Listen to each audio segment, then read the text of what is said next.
ভালো শরীর স্বাস্থ্য ফিটনেস ঠিক রাখতে গেলে ব্যায়াম করতে হবে, এক্সারসাইজ করতে হবে ঘরোয়া পদ্ধতি।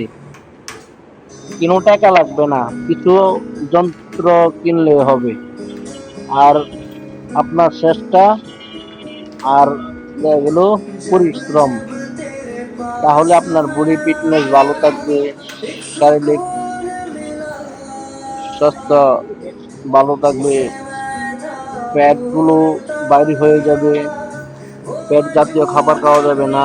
এই যে বডি বানাইতে গেলে যে এগুলো ব্যায়াম কোনো বিকল্প নাই। অবশ্যই ভালো লাগলে ভিডিওটা শেয়ার করবেন, সাবস্ক্রাইবার করবেন, ফলো করবেন, কমেন্ট করবেন, লাভ লেটার দিবেন। না ভালো লাগলে ভিডিওটা দেখে তেলা মারবেন। ভিডিওটা এতক্ষণ দেখার জন্য ধন্যবাদ সবাইকে। আসসালামু আলাইকুম।